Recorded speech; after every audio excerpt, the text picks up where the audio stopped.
ආයුබෝවන් මිත්‍රෝනේ අද දවසේ අපි කතා කරමු උච්චික ලග්නෙට මේ අලුත් අවුරුද්ද 2026 කොහොමද කියලා. ඔයගොල්ලෝ දන්නවා ඇති රටේ ජනාධිපතිගේ ලග්නෙත් උච්චික මේ මොහොතේ. ඉතින් උච්චික ලග්නෙට චාරය බලන්න ඕනේ. ඉතින් උච්චික ලග්නෙට අංකයකට කියනවා රාහු 4 වෙනි හිටියා. කුජ රවි සිකුරු බුධ ඉන්නව දෙවැන්නේ. ඕක මාසෙන් මාරු වෙනවා. 3 වෙනිට යනවා කුජ රවි සිකුරු බුධ තව මාසකින් විතර. එතකොට ඒක අපි කතා කරමු. සඳු මේක අපි සලකන්නේ නැහැ. සඳු දවස් දෙකට මාරු වෙනවා. ඒ නිසා සඳු නොසලකා හරින්න. ශනි ඉන්නවා 5 වෙන්නේ 2027 ජූනි වෙනකන්. ගුරු දැන් 8 වෙන්නේ ගෝචර වෙන්නේ. හරි. වක්‍ර චලිතෙන් යන්නේ. නමුත් 9 වෙන්නට යනවා. ගුරු ඉන්නේ වෘෂභේ දැන්. හරි. වෘෂභ නේද? වෘෂභද මිතුනේද? මිතුනේ ඉන්නේ. ඉතින් මිතුන ඉඳන් කටකට යනවා දැන් ඇත්තරම ජූනි වල. කේතු ඉන්න 10 වෙනි. ඉතින් අංකයකට කියන්න ඕනේ මිත්‍රෝනේ උච්චික ලග්නේ රාහු ඉන්නවා 4 වෙනි. ඉතින් දැන් ඊටත් කලින් අපි කතා කරමු ලග්නාධිපති කුජ. ලග්නාධිපති කුජ 3 වෙනිට යෑම හොඳයි. හරි දැන් ඉදිරි මාසේ 3 වෙනිට යනවා. දැන් මූල නැගතින් පිට වුණා දෙවැන්නෙන් පිට වෙනවා. ඊට පස්සේ 3 වෙනිට යනවා. ඉතින් උච්චික ලග්නෙට ඉදිරි මාසේ ඇත්තම කියන්න උච්චික ධනු මකරට ගිහිල්ලා උච්ච වෙනවා කුජ 3 වෙනි. 3 වෙනි උච්ච වෙලා සේනක යෝගේ හදනවා. ලග්නාධිපති 3 උච්ච වෙලා ජනවාරි 16 ඉඳන් පෙබරවාරි 23 වෙනකන් සාමාන්‍යයෙන් සුබ කාලයක් යන්නේ. උත්සාහයෙන් දිනන වෙලාවක් ඔය මාසේ. ඊළඟට කුජ 4 වෙනිට යනවා 5 වෙනිට යනවා. ඔය චාරේ තරම්ම සුබ නැහැ කුජට 4 5. ඊළඟට 6 වෙන්න ඔන්න හොඳයි. කුජගේ චාරේ 6 වෙනිට යන්නේ අත්‍තරම 2026 මැයි 11 ඉඳන් ජූනි 20 වෙනකම්. හරිද? ඉතින් ඒ කාලේ හොඳයි. ඇත්තටම ඒ කාලේ ගුරුත් යනවා කටකෙට ගිහිල්ලා උච්ච වෙනවා ජූනි වලින් පස්සේ. ඉතින් ඇත්තටම ජූනි වලින් පස්සේ ගත්තම සාමාන්‍යයෙන් සුබ කාලයක් යන්නේ. මොකද ඇත්තටම සාමාන්‍යයෙන් සුබ කාලයක් යන්නේ. ඊළඟට රාහු කේතු මාරුවත් ඊළඟට හොඳයි. දැන් තියෙනවට වඩා. දැන් රාහු 4 වෙනි කේතු 10 ඒ තරම් සුන්දර නැහැ. රාහු 3 වෙනිට යනවා ඊළඟට. හරිද? කේතු යනවා 9 වෙනිට. ওই දෙකම සාමාන්‍යයෙන් හොඳ පොඩ් දෙක රාහුට 3 අතිශය සුබයි. ඉතින් ඇත්තටම උච්චක ලග්නේ චාරය එන්න හොඳ වෙනවා මේ අවුරුද්ද ගත්තම. ඊළඟටත් ශනි යන්නේ 6 වෙනිට. 6 වෙනිට නීච උනත් ශනි 6 වෙනිට සුබයි. හරි 5 වෙනිට වඩා. එතකොට ඇත්තටම උච්චක ලග්නේ චාරය දැන් 2026 දෙසැම්බර් වලින් පස්සේ රාහු 3. ගුරු 9 වෙනි උච්චයි ඊළඟට 10 වෙනි. හරි ඊළඟට යන්නේ 11 වෙනිට. ඊට පස්සේ අවුරුද්ද. ඒ කියන්නේ 2027 දී වගේ 10 වෙනිට ගිහලා නැවත 9 වෙනිට ගිහලා උච්ච වෙනවා. ගුරු 9ට සුබඵල දෙනවා. ඊළඟට ඉතින් 9 10 11 චාරය අතිශය සුබයි. ඉතින් 2028 29 චාරයේ ගුරු චාරය හොඳයි. ශනි චාරය හොඳයි 6 වෙනිට. රාහු 3 වෙනිට හොඳයි. 2028 මැද වෙනකම්ම රාහු 3 වෙනි. 28 මැද වෙනකම්. ඔව්. ඉතින් 28 මැද වෙනකම් සාමාන්‍යයෙන් සුබ කාලයක් කුච්චක ලග්නට යනවා. හරිද? දැන් තාම සුබ වුන්නේ නැහැ. ක්‍රමයෙන් සුබ වෙනවා. දැන් ඇත්තටම කිව යුතුයි රාහු 4 වෙනි අංකයක විදේශගත යෝගයක්. ඉතින් කාගේ හරි කුච්චක ලග්නකාරයෝ ඉන්න තැන මාරු කරන්න උවමනාවක් තියෙනවා. Tamanට අදහසක් තිබුණා නම් නිවාස මාරු කරන්න. හරි? ගෙදර මාරු කරන්න. නැත්තම් රටක ඉන්නවනම් රටෙන් යන්න. නැත්තම් ලංකාවේ ඉන්නවනම් පිට රට යන්න. ඔන්න දාපල්ලා. අනිවාර්යෙන් පිටමං කරන යෝගයක් තියෙනවා 2026 දෙසැම්බර් වෙනකන් කාලේ පිට වෙන්නම පුළුවන්. මොකද පොරින මිත්‍රවරුනේ මේ ජ්‍යොතිෂයේ පොරින පෙන්වන්නේ රාහු. 4 වෙනි කියන උපම්පදේශය. ඉතින් පොරින ඉන්න උපම්පදේශය. ඒ කියන්නේ හිටගෙන පිටමං කරන යෝගයක්. ඕක. රාහු 4 වෙනි ඉන්නකොට පිට රට යවන යෝගයක්. හරි ගොඩක් උන් පිටරට එන්නේ රාහු 4 යනකොට. එහෙම එකක් තියෙනවා. ඒ නිසා අංකයකට විදේශගත ආයුධම් කරපම් විදේශගත යන්න ඕනි අයට රට යන්න පුළුවන්. හරි. හැබැයි මිත්‍රෝනේ අමතක් කරනවා මේ කේතු ඉන්නව 10 වෙන්නේ. ඉතින් මේ කේතු මාරුවත් එක්ක 2025 මැයි 15 කේතු මාරු වුණා. ඔය ට්‍රූ නෝට් රෙගියුලර් නෝට් කියලා දෙකක් තියෙනවා කේතු මේ දවස් දෙකක් ඔය රාහු කේතුට.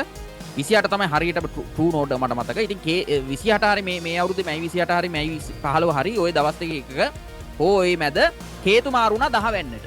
කේතුට මිත්‍රෝනේ කේතු යන තැනට වද දෙනවා. දුක දෙනවා. වෘශ්චික ලග්න කාරය ගොඩක් රැකියා ප්‍රශ්න ගැන කතා කරා.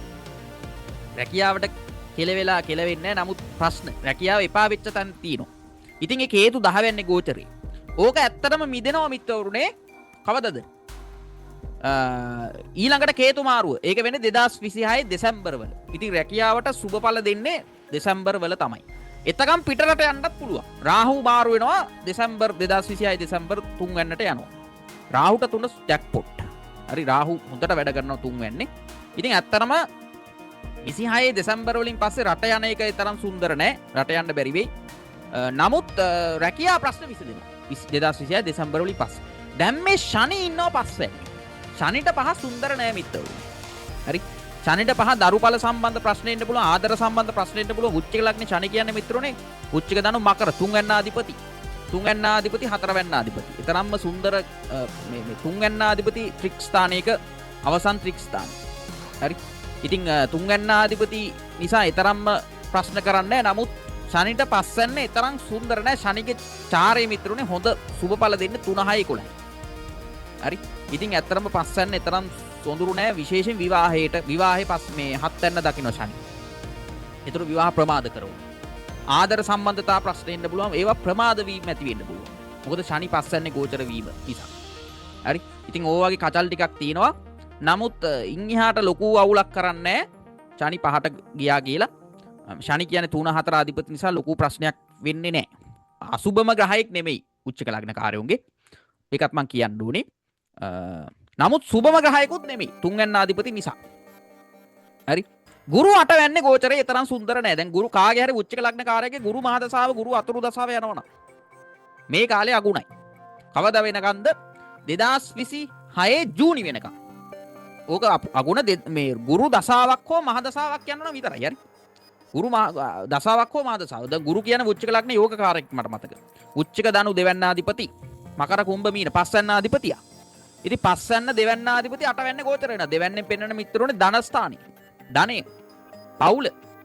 හරි. ඉතින් ඒ වගේ ඈත් වෙන්න පුළුවන් ධනෙ අහිමි අඩු කරන කාලයක් මේක. හරි. ඒ මදිවට මිත්‍රෝනේ මේ පස් වෙන්නාධිපති ඉගෙනීම ආදරේ දරුඵල ශනිත් පහේ ඉඳන් පස් වෙන්නාධිපති 8ට යනවා. ඉතින් ආදර සම්බන්ධයෙන් ඊතරම් සුන්දර නෑ මේ උච්චක ලග්න කාර්යුන්ට මේ කාලේ. හරි. මේ දෙපැත්තකින් ගහලා තියෙනවා. දැන් කුජ මිත්‍රෝනේ දෙවැනි ඉඳන් පස්වෙන්න දකින්න මේ මාසේ. ඉතින් ඇත්තටම මේ ජනවාරි 16 වෙනකන් විශේෂයෙන් කුජගේ දෘෂ්ටි විනාශකාරී. ඉතින් ඊතරම් සුන්දර තත්ත්වයක් නෙමේ ඇත්තටම මේ මොහොතේ තියෙන්නේ. ආදර සම්බන්ධ කැඩෙන්න ඉඩ තියෙනවා මේ විශේෂයෙන් මේ මාසේ. ඒක තියෙන ඇත්තටම ජනවාරි 16 වෙනකන් විතරයි. ජනවාරි 16න් පස්සේ කුජ තුන උච්ච වෙනවා. හරි. ඊළඟට ගුරු නිවෘත්ත වෙනවා මාර්තු වල. එතකොට ඇත්තටම ජනවාරි 16න් පස්සේ පොඩ්ඩක් හොඳයි. මාර්තු වලින් පස්සේ තව පොඩ්ඩක් හොඳයි. හොඳම වෙන්නේ කවද්ද? 9 වෙනි උච්ච වෙනවා ගුරු. යෝගකාරක ගුරු උච්චක ලග්නේ 9 වෙනි උච්ච වෙනවා කවද්දද? 2026 ජූනි වල. ඉතින් ඇත්තටම පොඩ්ඩ හොඳ වෙනවා මිත්‍රවරුනේ. 2026 ජූනි වල අතිශය සුබයි. අතිශය සුබයි. හරි 2026 ජූනි වල ඊළඟට තා මොකද්ද ශනි දැන් මිත්‍රෝනේ එතකන් 2026 ජූනි වෙනකන් ඕක තමයි සාමාන්‍ය දල පලාපලි. හැබැයි පොඩි විතරයකයක් තියෙනවා කාටද මේ ග්‍රහයෝ ඉන්නවනම් දෙවන්නේ ඕගලන්ගේ උප්පත්ති. දැන් මේකේ දෙවන්නේ ග්‍රහයෝ ඉන්නවනේ මිත්‍රෝනේ. ඇත්තටම ඕගලන්ගේ කේන්දරේ කුජරා විසිකුරු බුද වගේ ග්‍රහයෙක් ඉන්නවනම් උතන. උච්චක ලග්නේ වෙලා දෙවන්නේ ග්‍රහයෙක් ඉන්නවනම් මේ මොහොතේ දෙවන්න ඇක්ටිවේට් වෙනවා. ඕකට අපි කියනවා ඩබල් ට්‍රාන්සිට් කියලා. ශනි ගුරු මිත්‍රවරුනේ හරි මේ ප්‍රමාදයකින් සහිතව කියන්නේ අවුරුදු ගණන් යන ට්‍රාන්සිට් මේවා. කියන්නේ අවුරුද්දක් විතර ගෝචර ශනි දෙකමාරක් යනවා ගුරු අවුරුද්දකට ආසන්නව යනවා. එතකොට ඒ දෙන්න එක රාශියක් දකින්න එක අපි ජ්‍යොතිෂ සලකන්නේ විශේෂ සංසිද්ධියක්. ඒකට අපි කියනවා මේ ඩබල් ට්‍රාන්සිට් එකක් කියලා. එතකොට ඒ කොටුවට අදාළ කර්මය ඇක්ටිවේට් කරනවා. ඒකට මොකක් හරි ප්‍රමාදයන් තිබ්බනම් ඒව මග හරිනවා. උදාහරණයක් ලෙස කාගේ හරි උච්චක ලග්න කෙනෙක්ගේ සිකුරා දෙවෙන්නේ ඉන්නවනේ. උච්චක ලග්නේ 7 වෙන්නාධිපති නේද සිකුරු. 7 වෙන්න 12 වෙන්නාධිපති මටපත් තුලා උච්චික මීන මේෂ වෘෂභනේ. ඔව් සිකුරු. සිකුරු ඕගලගේ දෙවන්නේ මෙන්න මේ විදිහට තියෙනවනම් ඔයාගේ ආදර සම්බන්ධ කැඩිලා තිබුණා නම් මේ කාලේ ඇක්ටිවේට් වෙන්න පුළුවන්. කවද වෙනකන්ද? ජූනි වෙනකන්. ඒකේ උච්චතම අවස්ථාව මාර්තු ඉඳන් ජූනි වෙනකන්. මොකද ගුරු නිවෘත්ත දෘෂ්ටියෙන් දකින්න. ඍජු දෘෂ්ටියෙන් දකින්නවා. ඒතර මාර්තු ඉඳන් ජූනි වෙනකන් මේ ශනි ගුරු ප්‍රබල ග්‍රහයෝ දෙන්න දෙවන්න දකින්නවා. එකක් තමයි එකක් ඔයාගලගේ ධනය හානි වෙලා තිබ්බනම්, ධනෙ විසිරලා තිබ්බනම්, ධන මාර්ග ඇහිරිලා තිබ්බනම් ඔන්න ධනෙ ලැබෙන්න පුළුවන්. ඒ වගේම කාගේ හරි දැන් හත්යන්නාධිපති සිකුරු ඉන්නවනම් දෙවන්නේ සහකරුවා නැවත ලැබෙන්න පුළුවන්. අන්න එහෙම. විවාහයක් වෙච්ච නැති කෙනෙක් විවාහයක් වෙන්න පුළුවන්. අන්න ඒ වගේ කියන්නේ කාර්මික ඩෙට් එක නැති කරනවා. ඔකට කියන්නේ කාර්මික ඩෙට්. ජ්‍යොතිෂ්‍යානුකූල භාෂාවෙන් කිව්වොත් ඒ කියන්නේ ජ්‍යොතිෂ්‍ය කර්මයක් තිබ්බනම් ඒ කර්මයේ නැසන කාලයක් මේ ඩබල් ට්‍රාන්සිට් එකක් කියන්නේ. හත්යන්නාධිපති ගුරු ශනි දකින්නවා කියන අනිවාර්යෙන් සහකරුවෙක් ලැබෙන කාලයක්. ඉතින් කාගේ හරි සිකුරු දෙවන්න ඉන්නවනම් එහෙම වෙන්න පුළුවන්. ඒ කෙනෙක් ග්‍රහයෝ බලන්න. ඕගොල්ලන්ගේ කේන්දර බලන්න ඕනි. ඕගොල්ලන්ගේ මොන ග්‍රහයද ඔතන ඉන්නේ? දැන් කාගේ හරි 10 වැන්නාධිපති. දැන් මේ කේන්දරේ 10 වැන්නාධිපති කවුද? මේෂ, වෘෂභ, මිථුන, කටක, සිංහ, රවිනේ. දැන් රවි ඉන්නවනම් දෙවන්නේ කාගේ හරි. ඒ මුච්චක ලග්න කාර්යයට රස්සාවක් නැත්තම්, ප්‍රොමෝෂන් නැත්තම් මෙන්න બોලේ මේ රස්සාව ඇක්ටිවේට් වෙන්න පුළුවන්. කවදාවත් නැතුව ප්‍රොමෝෂන් එකක් ලබන්න පුළුවන්. ඔන්න ඔය වගේ සිද්ධියක් තියෙන එක කේන්දරේ බලන්න මොන ග්‍රහයද දෙවන්න ඉන්නේ. ඒ දෙවන්න ඉන්න ග්‍රහයට අදාළ තත්ත්ව ඇක්ටිවේට් වෙනවා. ඒක වෙන්නේ ජූනි ඉඳන් ඇත්තම කියන මාර්තු ඉඳන් ජූනි වෙනකන් තමයි උත්සන්නම කාලය. හරි. හැබැයි උච්චක ලග්නයට සමස්තයක් ලෙස කිව්වොත් මිත්‍රවරුනේ සමස්ත පලාපලේ තමයි උච්චක ලග්නයට ඊතරම්ම සුබ නැහැ මේ ශනි පස්සන්නේ ගෝචරය. හැබැයි උච්චක ලග්නේ මං කිව්වා තුන් යන්නාධිපති නිසා ලොකු හානියක් කරන්නේ වෙන ලග්න වගේ නෙමෙයි. 3 4 අධිපති පොඩ්ඩක් හොඳයි. මැලෙෆික් නෙමෙයි. නමුත් මධ්‍යස්ථයි ශනි. ඉතින් ඒ ශනි පස්සෙන්ට ගියාගේ ලොකු ප්‍රශ්නයක් වෙන්නේ නැහැ. ආදර සම්බන්ධ විවාහ කටයුතු බාධා වෙනවා. හත්යන්න දකින්න නිසා, පස්සෙන්නේ ශනි ඉන්න නිසා, ගුරුත් 8 නිසා මේ කාලේ ආදර කරන අයගේ ආදර කැඩෙන්න ඉඩ තියෙනවා. බොහෝ දුර කුජ දෙවැනි දා පස්සෙන්න දකින්න හතරවෙනි දෘෂ්ටියෙන්, විනාශකාරී දෘෂ්ටියෙන්. හැබැයි ඔය ඔක්කොම මාරුනේ ජනවාරි 16න් පස්සේ ඔන්න හොඳ වෙනවා. ජූනි වලින් පස්සේ තව හොඳ වෙනවා. ගුරු 9 උච්ච වෙනවා. හරි. ඊළඟට ඊටත් වඩා හොඳ වෙනවා. මොකද්ද? දෙසැම්බර් 5න් පස්සේ. ඒතර මේක නිකන් මේ පඩිපලක් නැගගෙන යන්නේ මචං. එක ස්ටෙප් එකක් යනවා. ඊළඟට තව ස්ටෙප් එකක් යනවා. හොඳම ස්ටෙප් එක යන්නේ නොවැම්බර් වල අතිශය සුබයි. ඉතින් ඔන්න ඕකයි සිද්ධිය උච්චක ලග්න කාර්යොන්ට. ඇත්තටම මේ නවවැන්නේ උච්ච දෘෂ්ටියෙන් පස්සෙන් දකින්නකොට ආදර සම්බන්ධ ප්‍රශ්න තිබ්බනම්, දරුබල සම්බන්ධ ප්‍රශ්න තිබ්බනම් ජූනි වලින් පස්සේ බොහෝ දුරට විසඳෙන්න ඉඩ තියෙනවා. ගුරු 9ට ගිහිල්ලා උච්ච දෘෂ්ටියෙන් පස්සෙන් දකින්නකොට. හරි. ඔන්න ඔහම එකක් තියෙනවා. ලග්නෙත් දකින්නොත් ඉතින් අතිශය සුබයි. ගුරු ලග්නේ දකින්න එකත් සුබ යෝගයක්. දෝෂ භංග කරන පිහිටීමක්. ඒ නිසා උච්චක ලග්නෙට ගුරු මාරු අතිශය සුබයි 8 වැන්නේ ගෝචරයට වඩා. ඉතින් උච්චක ලග්න කාර්යවලට ජූනි වලින් පස්සේ සුබයි. ඒක මං කියන්න ඕනේ. රාහු කේතු මාරුවත් හොඳයි. මේ රැකියාවට ගහන කාලයක් මේ කේතු 10 වෙන්නේ ඉන්න නිසා රාහු 4 වෙන්නේ පිටරට යවන කාලයක්. ගෙවල් මාරු කරන කාලයක්. ඔන්නෝම තත්ත්වයක් තමයි උච්චක ලග්නෙට තියෙන්නේ. ඊට පස්සේ මිත්‍රෝන් කතා කරන්න ඕනේ ලග්නේ රාෂ්ට්‍ර ජන්මේ රාෂ්ට්‍රක ගැන. සඳු ඉන්නවනම් ඕගලන්ගේ ඇත්තට මේ තියෙන තැන. මේක කොතනද? මේෂේ. සඳු මේෂ නම් 6 වෙන්නේ නම් ඕගලන්ට ජන්මේ රාෂ්ට්‍රකයි.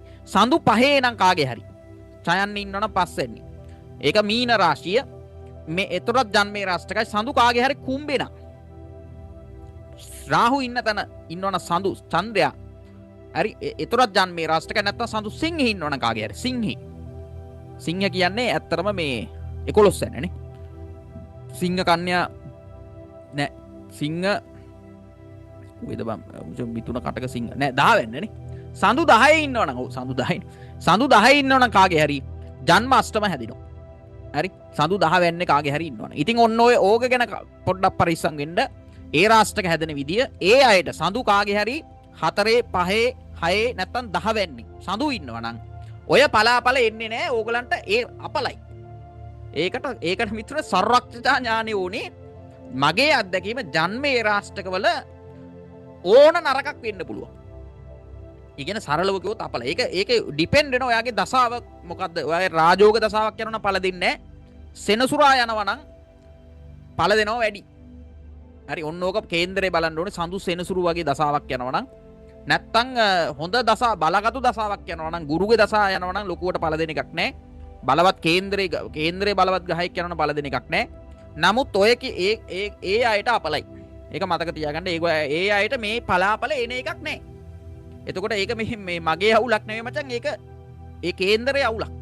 සඳුගේ චාරයත් ජන්මේ රාෂ්ටකවල අවුල. ඔන්න ඕකයි මට කියන්න තියෙන්නේ. එහෙමයි පොඩ්ඩක් ප්‍රවේශමෙන් කටයුතු කරන්න. ඉතින් වෘශ්චික ලග්නයේ මධ්‍යස්ථ කාලයක් අවුරු 2027 ඊට වඩා හොඳයි. මට නම් කියන්න තියෙන එක 2026 මධ්‍යස්ථ ක්‍රමක්‍රමයෙන් හොඳ වෙනවා.